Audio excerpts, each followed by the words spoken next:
everybody, it's Drybear. And August is the month for ARPGs right now. We're getting Last Epoch Season 3 next week, so very, very soon. And then also at the end of the month, we're getting Path of Exile 2.3, so their third major update. This one, based on the teasers, is going to be insane. And we also have Diablo 4 Season 10 as well, so a lot of it going on. But today, I wanted to dive into the patch notes for Last Epoch and talk about what is going into the patch and some of the most important items that you may want to pay attention to. Now, a big disclaimer here, just to make sure everyone is aware, they are doing a 24-hour downtime for Season 3 in Last Epoch, and yes, currently, Last Epoch is only on PC. They don't have a console version, though they did just get acquired by Krafton as a publisher and got a nice sum of money, so hopefully this increase to their war chest of funds will allow them to come to console sooner rather than later. But again, keep in mind that there will be a 24-hour downtime for the patch starting on August 20th at noon Eastern to noon Eastern the next day, so just be aware of that. However, if you really wanted to,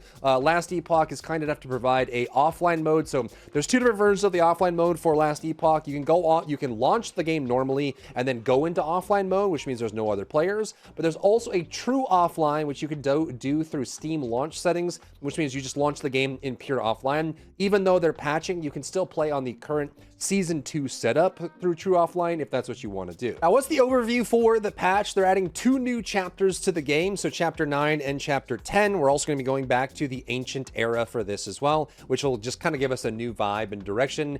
With the Weaver setup, it was kind of part of what existed, but this actually is new maps, new areas, new places to go. So they mentioned that with the new ancient area zones, there's going to be forests, like lush forests. It's kind of like a primal, like dinosaurs kind of vibe to it. So lush forests, mountains, bioluminescent caves, dragon layers, and there's even like a floating castle or floating city in the sky that you'll be traveling to as well. The main mechanic for this Season 3 is going to be related to the evolution mechanic, which is kind of like a little bit like the Harbingers, where you actually just go through, you find monsters, you evolve them, you encounter them again, or they invade you, and you start building it up that way. They confirmed that there are 17 new campaign zones added to the game, 28 new animations and enemy types for the variations of those as well, of many existing ones too, and they will be found in Chapter 10 in the new locations as well. And completing the new Chapter 10, once you complete that, you will get a +1 to all attributes. So on top of the borrowed power that we're getting from Season 3, there's also some built-in power from the new extension of the campaign. Now, when you're in a campaign zone, or if you're at the end game doing monoliths, there will be a chance to spawn either a mysterious rift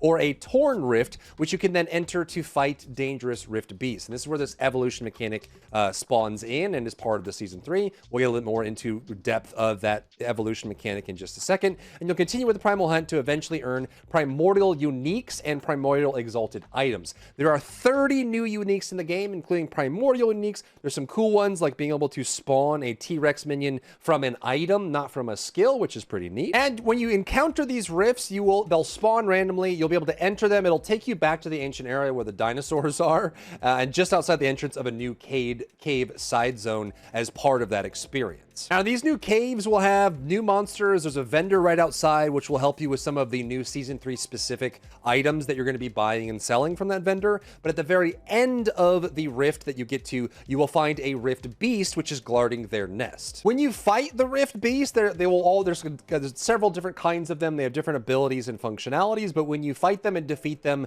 you will get the chance to evolve them to make them stronger for the next time you encounter them. But they also will be able to drop ancient bones, primordial materials, and all kinds of loot that come along with it. And you'll be using these to create the new primordial exalted items and primordial uniques as well. The evolution screen looks just like this. So you just killed the rift beast. You'll get to choose from several different options that will change every single time. And what you're doing here is you're making the rift beast stronger. You're choosing how they evolve through their normal interactions, and then you will make that beast stronger, so the next time you fight them, they will be more powerful. However, you will be able to control what kind of loot that rift beast will drop the next time as well. So the kind of items like general loot that comes from it, but also the guaranteed loot, which will give you the primordial item that comes with it. And the type of item that you get from it will allow you to specify and control what items you craft. And keep in mind that all beasts, rift beasts in that lineage, like that specific lineage for that type of beast, will gain this evolution, get stronger, and gain the guaranteed loot as well. They also mentioned that the evolution traits give the rift beast new abilities as well. So, you know, like on screen screen, you can see gain charge attack or gain wings for a slowing cyclone ability. They have the ability to summon minions. They can gain horns that can be used for charged lightning. And at least the way they described it on the patch notes here, you can see that once you give it, there are 60 different evolutions to choose from, and you cannot select the same evolution more than once for each lineage. So it seems like it's kind of like a completion thing. As you do more and more of these rifts, you'll be able to evolve that lineage more and more, making the beast stronger, but also adding to the loot pool and just making them more valuable as you play. Once the rift beast has been evolved, if you did not end or complete the lineage, you will now encounter torn rifts instead of mysterious rifts. So the rifts that you encounter either through endgame or through the campaign will level up and get stronger. These rifts will cause you to be ambushed by a rift beast from your current lineage. So it's like a nemesis kind of system where once you choose that lineage, you kill them and you evolve them, they'll now have a chance to ambush you as you play. So you'll start with the mysterious rift. You go be teleported to the ancient era, enter the cave, go to the nest and kill the rift beast and choose to evolve their lineage. And then you'll do a couple of those torn rifts and be ambushed by the rift beast, and then you'll go back to being a mysterious rift so you can go and then upgrade that rift beast once more once you completed that process. So it's kind of like this cyclic thing, which is pretty cool because it means it changes regularly as you're playing, and you still have the normal mechanics from the campaign as well as the endgame monoliths to spice up your overall experience. It's worth mentioning as well, as you can see here, the guaranteed loot, these primordial materials like the horns and the feathers and stuff like that, these items, when you reset your torn rifts and go back to the mysterious rifts, when you enter the cave again at the entrance, that vendor that I talked about earlier, you will be able to spend these primordial items at that vendor for various different effects, including unlocking one of the primordial uniques, which is new in the new patch. So season 3 has 30 new uniques, and I believe 25 of them are all primordial uniques that are brand new items being added to the game. It's also worth mentioning that you can only have one primordial item equipped at a time, which they list here. So primordial uniques and primordial exalted items. The reason they say primordial exalted items, which again we'll get to in a second, there's a new rune that you can use in the game which allows you to seal an affix on an exalted item, a purple item. However, the sealing process for the primordial exalted items is separate from the sealing process from the sealing rune that we already have in the game, which means normally you would have the 4 affixes on a purple item, but you can seal one affix using the normal sealing process that we've always had in Last Epoch, but you'll also be able to seal another affix from the new primordial rune that we can get, which means you can have the 4 base stats on an exalted item plus 2 more sealed stats as well. So you can get a very powerful purple primordial, or you can get a primordial unique, which is a brand new effect that hasn't existed before. So of the 30 new uniques added to the game, 25 of them are primordial uniques, so brand new items we've never seen, and 22 of them can be purchased from the vendor that exists at that cave entrance when you go into a mysterious rift. So you'll be able to get 22 of the 25 available, and 3 of those uniques only drop from the rift beast. So as you're playing the game, you're doing your monoliths, you're kind of progressing, you will be getting regular uniques dropping from the rift beast, and then you also get the primordial materials from the rift beast, which you can then go to the vendor and buy those primordial uniques, which is a pretty easy way to grab them considering the styles of loot collection that we've had before. And if you're a veteran Last Epoch player, you're probably wondering this important line here: primordial uniques of all kinds can still gain LP, legendary potential, which allows you to improve it as well. So LP will still drop. You can see these primordial uniques that are listed on screen. You can see one of them has legendary potential on it. So yes, the new uniques, the primordial ones, can get legendary potential and can be used in the Eternity Cache. Now more on the Rune of Evolution, the new primordial rune that we're getting here. What's cool about this one, so this evolves an exalted item into a primordial exalted item. So you need to have a tier 7 affix on the item already, and then you can use the rune to upgrade it to a tier 8 and then seal it. So this is great because it means that you're not re-rolling it or running as much RNG as before, so you can actually seal that stat. And again, they have mentioned that the normal sealing rune that we can use will still apply and will be a separate sealed stat on it as well, which gets you up to 6 stats on a single item,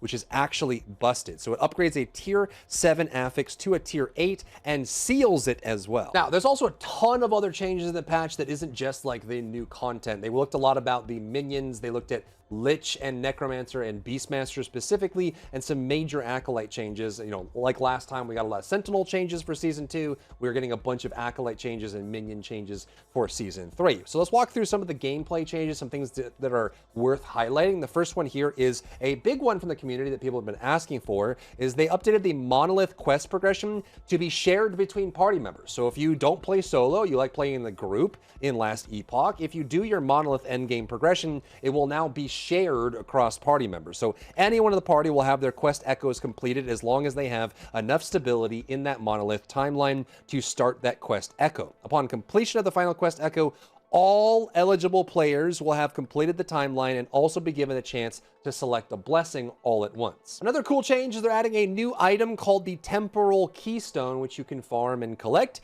And in the Echo Web UI, there's a button to use this item. When you use the Temporal Keystone, it will be consumed, and the current timeline that you are in will be granted 150 to 210 stability. So a new vector that allows us to add stability to a timeline. This is going to make the end game progression a lot easier, especially for people that aren't accustomed to it. I think a lot of people have learned, min-maxing strategies for, getting the stability on your timeline up and maximizing the value of your timeline and get all that stuff on your monoliths. But I think a lot of newer players or intermediate players probably don't have all that figured out, and items like these will go a long way. Additionally, they have, from the new zones, since they made the 17 new zones for the new campaign extension, they're going to be including 6 of those in the endgame monolith, which is really cool. So in the endgame monolith echo zones, they will now be including 6 new options: an isles, a forest, a cave, a lake, a garden, and a desert sand. So more variety, so you don't get as fatigued from facing off against the same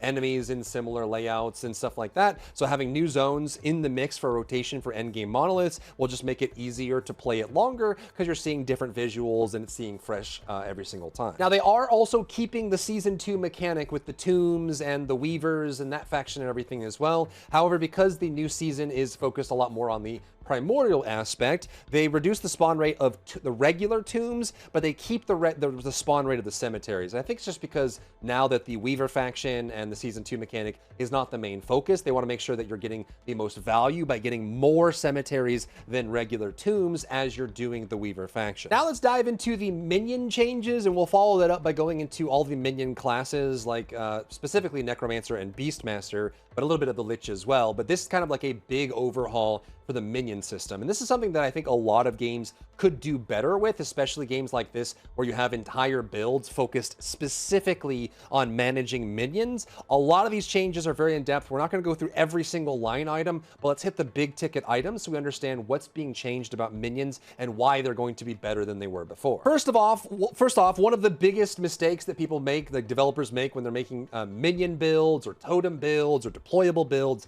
in games like this is, making sure that they can survive on their own. We've had so many issues. I mean, like you talk about like World of Warcraft, Final Fantasy 14, Diablo 4, Path of Exile, even last Epoch. This is very common, but a situation where minions just don't have enough survivability to be able to, smartly, because they're not going to avoid like puddles on the ground or explosions or things like that. You need to give them enough survivability so they don't die all the time. So with the changes here, they're adding an increase per character level of minion power. So the minions will just be generally stronger without needing a full build. So like just by default, they will be stronger. But additionally, at level 100, your minions will deal 60% more damage and take 60% less damage from before. And they'll also take 60% less damage from dangerous enemy abilities. So not only are you getting more free minion damage across the board, so that change alone makes all minion builds stronger, but also they're getting 15%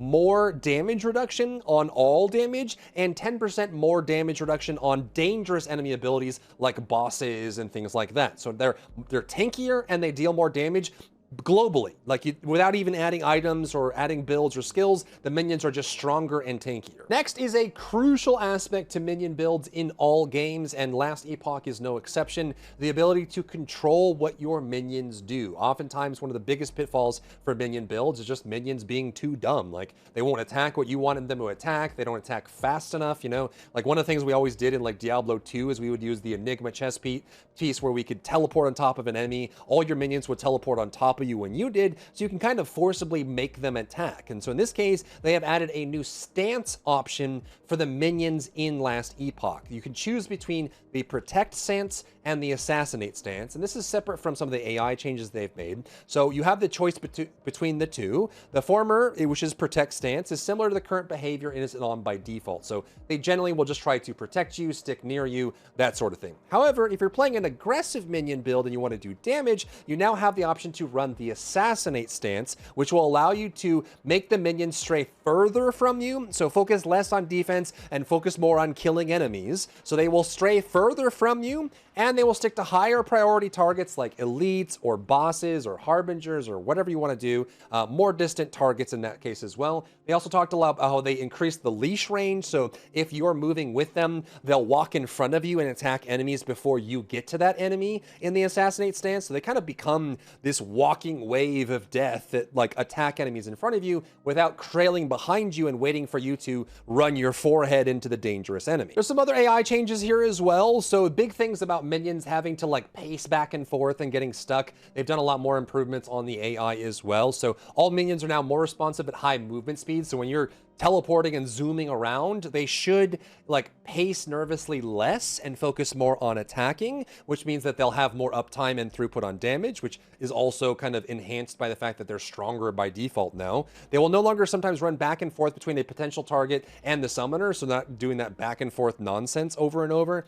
And they will no longer use a movement skill to a target. They'll think about that movement, like some of them have charges and things like that. They'll think about the movement skill, and if they think that using the movement skill will cause them to go past the target or be put in a position that's away from the target, like they won't charge past the target and then have to walk back to the target. They're like basically focusing on their positioning and movement to enhance their uptime on actually dealing damage instead of running around like dinguses. More on the minions walking in front of you as well. So when you're on mouse and keyboard, they will run in front of the player towards your destination. On mouse and keyboard, this will be your mouse position. So you kind of even soft aim the minions. You can set them to assassinate stance, which means they'll seek out enemies more aggressively. They will tend to lean in front of you and walk in front of you as well. And even on a mouse and keyboard, they'll kind of go towards your cursor as well. So you can kind of like aim them and direct them towards the target you want them to attack. And especially in assassinate stance, they will also focus elites and bosses more than normal enemies too,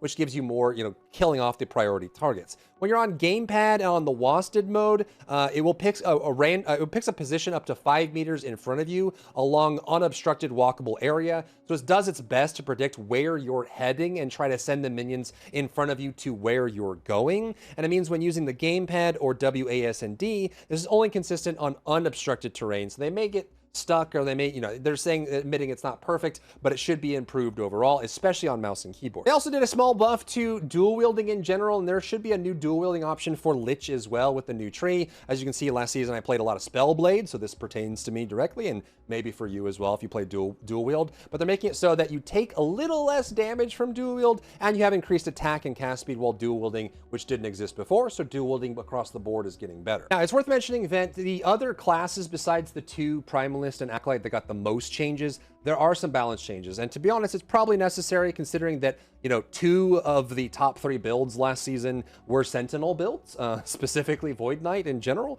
So Sentinel did need some adjustments. There's not like crazy nerfs or changes here, but there are some things that are being touched on for all of the classes in general, so it's worth mentioning. I can scroll through this real quick if you want to just see, and you can pause the video and see what works for you. So these are all the Sentinel changes, some minor changes here, some changes to Smite, some little tweaks there as well. Rogue is getting some changes specifically to Blade Dancer, which is quite nice. I think Blade Dancer definitely needed some love. A lot of people like the falconry focus on that as well, but I think Blade Dancer definitely needed a little bit of love from last season, so some big changes there. But it's worth diving into the Acolyte changes specifically, because Acolyte got the most changes out of all of them. It was kind of the main focus of this season. Again, just like Season 2 was the season of Sentinel, Season 3 is the season of Acolyte. So when it comes to Acolyte, specifically to Necromancer and the Lich, I call them ascendancies, but they're not masteries, I guess.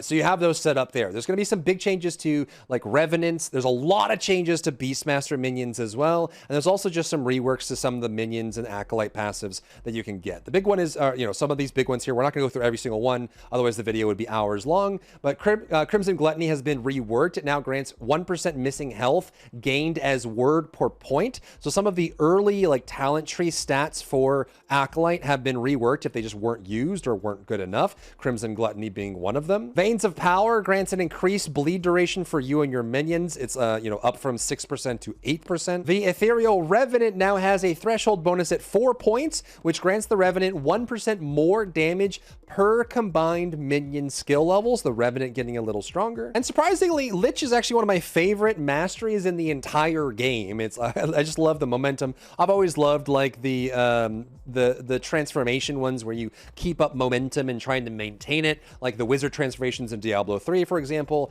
I always love those kind of playstyles, and Lich fits that for me. However, Lich has had some issues with survivability and being able to maintain their own aspect compared to some of the tankier builds, like Sentinel builds from last season. So for Lich, Apocrypha now has a 7-point threshold bonus, which grants 50% of your increased mana regeneration as armor, so you get more survivability there. Soul Barrier in the passive tree for Lich has been reworked with Deadened Nerves, which grants 1 vitality and poison resistance per point, so more survivability for Lich there. Soul Barrier then got replaced by Deadened Nerves and then moved up in the tree to replace Life Barrier. When a hit taken leaves you below half health, you gain ward per 1% uncapped poison resistance with a cooldown on it. So it just gives you ward on top of the resistance and vitality you were already getting, so convert that over. Spirit Lure has been replaced with Spirit Ward, which grants ward per second, physical resistance, and necrotic resistance, which again is more survivability for the Lich. Crippling Insight in the passive tree for Lich has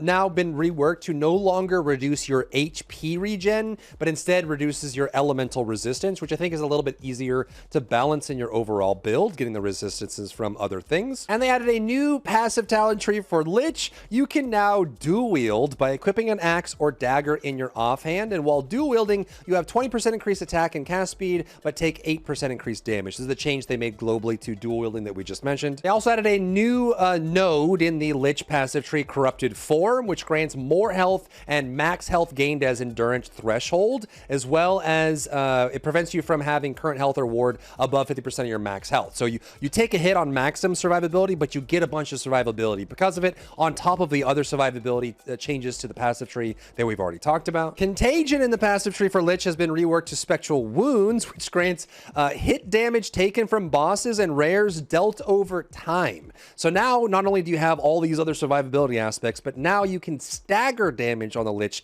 to spread out how fast. So like it makes burst damage a little bit more burst, or a little bit less bursty and more sustained, which means if you have high regeneration or things like that, you can actually make yourself even tankier with this aspect as well. Symbol of Decay has become Impact Ward, which grants damage taken over time reduction, as well as a threshold bonus, which grants all damage over time taken by bypasses ward as well, so more survivability. Corrosive Consciousness has been replaced with a Cursed Feast, so even more survival. Lich is going to be so tanky in Season 3, which grants 6% of damage leached as health, plus 60% increased health leech rate, and 60% increased leech rate on top of that as well. But leech stacks drop off when you reach 66% health instead of 100%, which doesn't matter if you're doing the maximum HP reduction that you get from another perk as well. And that's not all. Necromancer got a bunch of changes as well, including this fun one. Cursed Blood now has a point threshold bonus if you put 5 points into it, which makes it so that when one of your minions dies, enemies within 4 meters are marked for death with a cooldown, so nice little additive there. Another fun one for Necromancer is Dark Retribution has been replaced with Invigorated Dead, so a rework on the talent tree there, a passive tree there.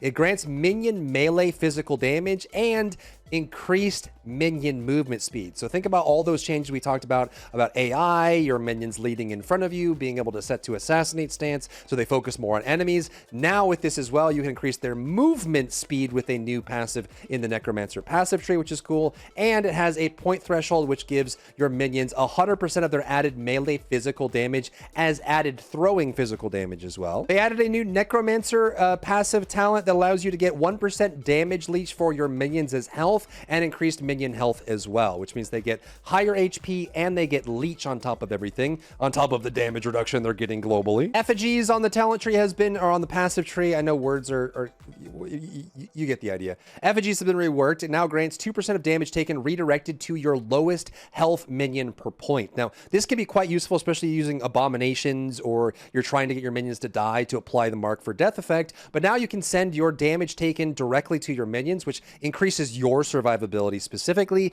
It also has a point threshold bonus, which grants when one of your minions dies, your other minions restore health equal to 20% of that minion's maximum health. And now this season, there are also more ways to increase the maximum health of your minions as well. So you will share damage with your lowest HP minion, which essentially ensures that that low HP minion dies. When that minion dies, it will then grant HP to the other minion. So they have more survivability in general. They have more options for movement speed and leech, more options for maximum HP. And now you have a rework on this passive tree that allows you to heal your minions when minions die, which is crazy. Also added a Flay update that includes a 30-point into Lich tree option Flay Spirit Step, which allows you to move and deal damage as well. There's a rending slash at the end when you do the dash, and any enemy killed by the melee attack will release a blood eruption, and you can increase these as well, I believe. So you can increase multiple blood eruptions from this. So a Lich build, especially with the new dual wield that you can use with them as well, allows you to create blood eruptions as you use this movement ability to dash around. And they did a much needed rework to Abomination. You know, there's a lot of weirdnesses with the way Abomination worked before,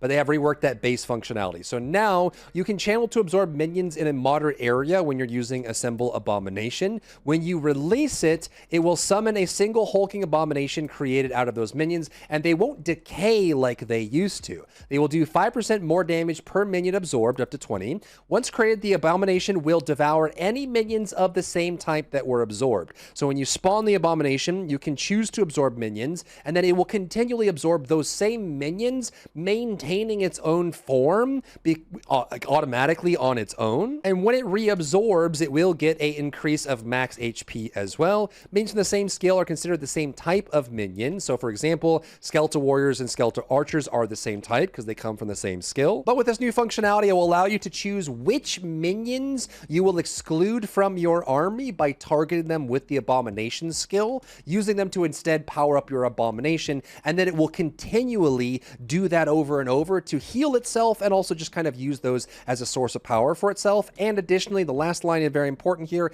the Abomination will no longer decay over time. So it's stronger, it's easier to control, you can choose which minions get absorbed if you prefer a specific type of minion in your army, and it also won't decay naturally, so you can keep your Abomination up pretty much indefinitely. Now on top of this, they did a bunch of buffs and reworks to the way the skills work for the Abomination as well. So you have like your base damage coming up, some of the skills like Stomp or Soul Reaver thing have been improved. I don't think any of these are major, you're just going to feel it when you use Abomination after the patch. And if we're talking about Lich builds in general, it's nice to look at Aura of Decay as well. So we're getting some Aura of Decay improvements here. Chance to poison on hit now applies to Aura of Decay's instances at 40%. While it's active, you take less poison damage from all sources. And there are some new things for Lich where you can like poison yourself and do things like that. So this kind of will go hand in hand with that, which is really cool. You take 50% less damage from your own Aura of Decay, and this is multiplicative with the less damage bonus taken from all sources from the second line. And it now updates after stat changes, removing the need to recast the ability every time you get it. So it's not like a snapshotting anymore after modifying its skill tree or changing gear. So you can actually just, you know, change things with it and you won't have to recast it, which is really cool. They did some changes to Death Seal. They moved it up slightly in the location for the Lich tree as far as the amount of points that you need to spend to get it, but it has a really cool functionality, which I think is probably, it's more skillful to use it this way, and I think that makes more sense, especially for Lich, on top of the fact that Lich now has more survivability choices to choose from previous seasons. But now there's a new functionality for Death Seal. It will seal your current health, preventing it from going above its current value for up to 3 seconds. However, so remember that time duration has now gotten a lot shorter, which means that you can kind of choose based on what you're fighting when you need a big boost of survivability for a small window, which is very skillful, but I think very cool change. While your HP is sealed from Death Seal, you take less damage equal to half your percent missing health. So the lower your HP is when you seal it, the more benefit you get. And 90% of hit damage taken is dealt over 4 seconds. So it has a built-in damage stagger mechanic, and it will give you the less damage taken the lower your HP is when you seal it, but it doesn't last as long as it did before. So it can be deactivated early. When it ends, unleash a wave of death, dealing heavy necrotic damage with a 12-second cooldown. It no longer removes ward and does not prevent from gaining ward, so you can lock your HP, but you can still get ward on top of the ward changes that we got in the base Acolyte tree and the Lich passive tree as well. The Wave of Death has 100% base damage and 500% effectiveness, so it has more base damage and it has more scaling on the effective damage when you end it as well, and it has a little bit longer of a cooldown separate from the sealing, but you kind of get that there. So it has a shorter duration, but it's a lot more effective in keeping you alive. It no longer affects ward, so in general, Death Seal just getting better for Lich play. Now, keep in mind, we're getting dual wield with Lich now as well, with some new scaling options, survivability options as well, so you may not have to do transformations with this as well. And let me know what kind of ideas you're having for like Lich and Necromancer and Beastmaster builds for this season. But Harvest is getting changed as well. Intelligent scaling now grants 4% increased damage per point instead of just flat melee necrotic damage. Dexterity scaling now grants 2 melee necrotic damage flat per point instead of the 4% increased melee damage. So it's a little bit easier to run intelligence build, and I think it makes more sense to have the flat necrotic on the dexterity build since you're getting stats that will scale from that as well. And Harvest just got a flat buff. Its effectiveness went from 70% up to 100% too. Another cool change is the Rip Blood change. So now Rip Blood will hit all enemies in a line in front of you. Each enemy hit still creates an orb of blood that returns to heal you. So they actually showed a little bit of this footage here, but Rip Blood now hitting all enemies on the line is a big upgrade. Moving on to Primalist, Beastmaster specifically got a bunch of changes in this patch on top of the baseline global minion changes that we're getting. So the Aspects got some reworks here. Aspect the Boar grants 50% reduced damage taken and increased bleed duration. Aspect the Shark grants more melee damage and increased melee attack speed. So for Shark, the melee damage is going down, but now grants increased attack speed, which I think is quite useful. Attack speed's a little bit harder to access in some cases. Viper grants 100% chance to poison on hit and 20% more damage over time instead of increased damage over time. So increased poison chance probably helps that a little bit easier on the build. Lynx grants 5% crit chance from increased critical strike chance and 100% increased stun chance. So a little bit more utility. I think some of these damage options are easier to get from your items and your overall build, whereas the baseline here having some utility aspect, which might be harder to get in normal build setups, getting that as part of the aspects is kind of cool. A bunch of passive tree changes, just like we saw with Necromancer and Lich.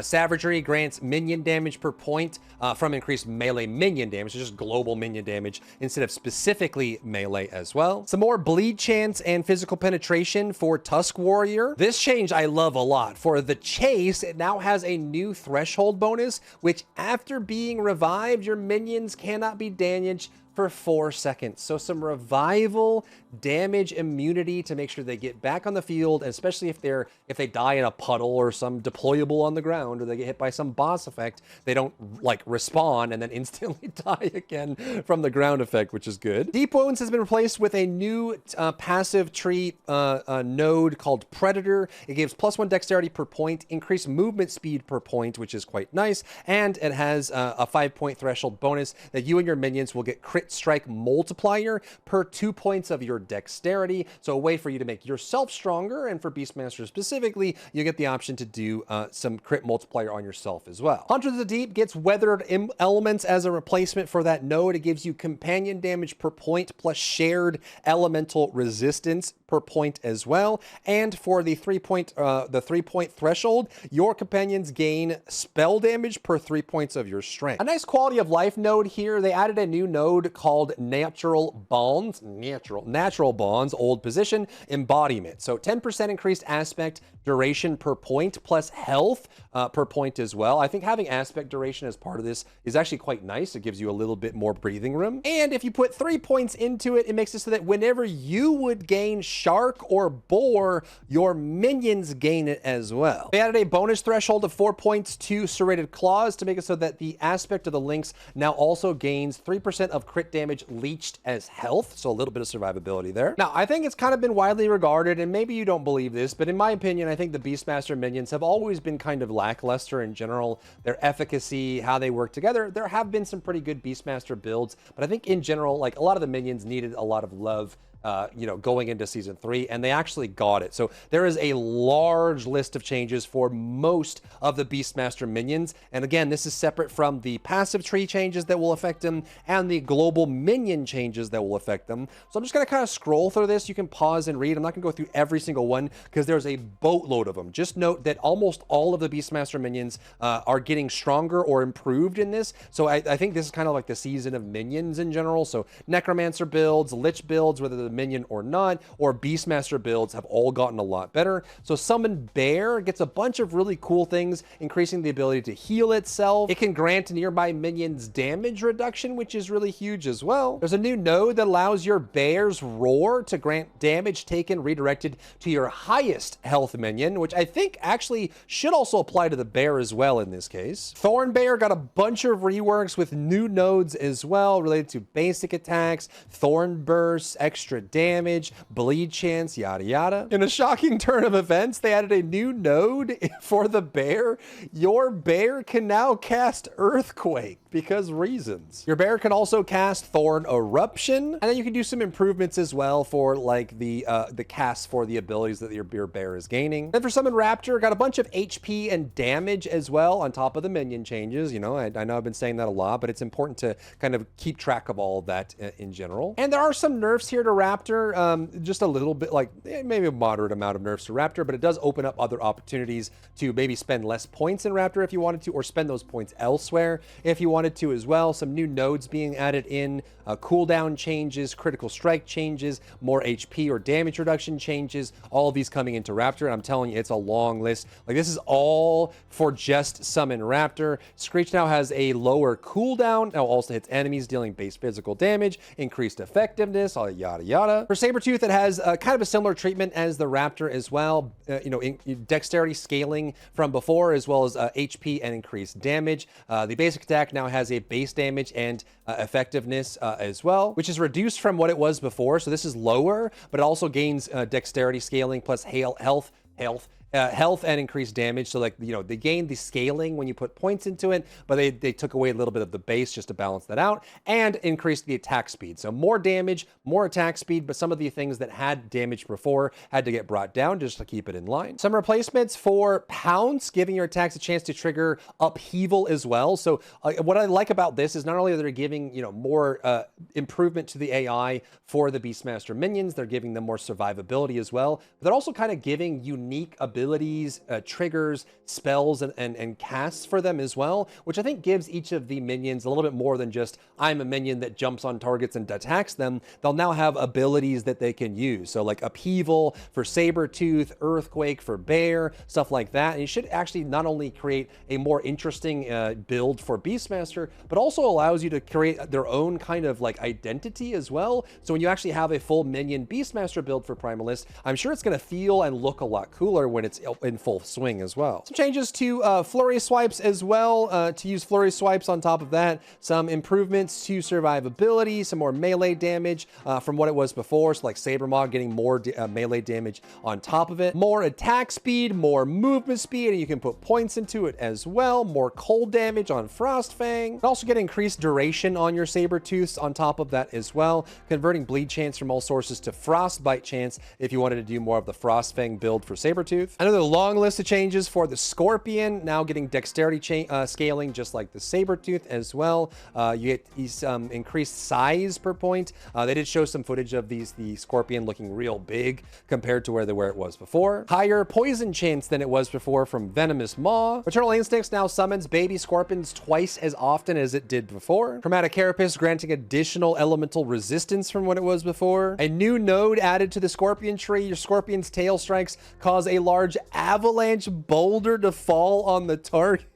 Scorpions can also cast on top of the avalanche boulders. They will now also cast maelstroms too if you're using Get Over Here's replacement, the new Frozen Winds node. New chance for critical strike chance with a rework as well. Shock chance on top of it as well. So you can actually kind of make your Scorpion to like a lightning / cold build if you wanted to. A bunch of Beastmaster changes to Spriggan. So they added a new node, Aura of Hordes. Your Spriggan's healing aura grants additional effects based on your number of active companions. So maybe not just like a pure like Spriggan Druid build, but you can do a Beastmaster build potentially by having for each of like the minions you have on top of your Spriggan. You can now include the Spriggan in your Beastmaster build. Storm Crows get more damage, or I guess less damage per active crow, but now they get, actually that's it. Just Storm Crows just got nerfed in general. And Summon Wolf just gives you a free extra wolf that doesn't count towards your maximum companion limit. They also did a bit of an update to the Merchants Guild, which is kind of like your trade league version for last Epoch here. So they actually updated it to include a new token that you can collect that for a one-time use, it'll consume the token. The token will make it so your next purchase doesn't require any favor, which I think will allow you to like, you know, leapfrog forward in your build. As soon as you unlock the Merchants faction, you can actually just use it to buy key items that might boost your build up in general. So some nice cleanups there, as well as some improvements to searching for items, some better displays for the price of items, and some general cleanups for the favor that you gain while playing in the Merchants Guild as well. Additionally, they did a boatload of quality of life changes. So improvements to like visual effects and particle systems. So you can see like in some of these areas, especially the luminescent caves of chapter 10, some of the lighting looks really clean. The visuals here, and I think this has probably been the biggest detractor for last Epoch in general, is just the fidelity compared to some of its competitors, especially Path of Exile 2, which is, you know, one of the higher fidelity options. You can even put Diablo 4 in that category, depending on how you feel about Diablo 4. So it's some fidelity improvements to sound effects, visual effects, some better improvements to how the audio sliders work in the main menu. They did some performance improvements to frame rate, memory cost, overhead on the game overall. They improved the UI for the Forge to show the range of potential outcomes that could come from it, and also kind of highlight when things are, you know, when you have something equipped and what the effect might be. The Forge potential and how much Forge potential the item is going to lose is now shown on the Forge screen specifically. They added a bunch of changes to the stash macros. You can now group up stash tabs and move stash tabs individually or in clusters as well. They also improved some of the macroing and things you can do with these stash tabs as well. They did a bunch of cleanups on the UI, things that pop up, letting you know when you're taking damage, some things that people were struggling with as far as like, you know, understanding what's happening to their character and when. A whole bunch of UI changes. They did some improvements to the controller movement, as well as the direction you're going into and how it feels, as well as like how to rebind buttons in the menu and things like that for that. And hopefully we're praying and wishing and hoping that this means that they're closer to bringing last Epoch to console. A lot of skills have had their VFX improved, sound effects improved. They added new voiceovers for the NPCs in the campaign, especially a lot of them towards the end of the campaign as well. All these abilities have had their audio updated, their visuals updated. They added new elite enemies. They added new status effect visuals on the enemies, like when they're frozen, they'll be very clearly frozen with ice chunks kind of coming off of their body, and much more. So I'm very impressed with the size of this update here for last Epoch Season 3. Some much needed improvements to the fidelity and quality, some much needed improvements to minions and how they function, and subsequently the builds that rely on those minions have also received massive changes, like Necromancer and Beastmaster. Some improvements to Lich, which is probably my all-time favorite mastery in the entire game. So a lot of really cool changes, plus the new mechanics with the evolving beasts and the rifts and the rift beasts, a new expansion of the campaign. So this is just a crazy big patch. So I tried to, you know, cut down on it as much as I could. There's still more line items in here, but I tried to hit the most important ones, at least from my opinion. Let me know what your opinion of the patch is down below in the comments, and let me know what class you or mastery you're going to be picking for Season 3 going into last Epoch as well. If you found value in today's video, leave a like down below, leave a comment for the algorithm to help this video get seen by more people, and don't forget to check out my other channels for other content and other stuff and other things.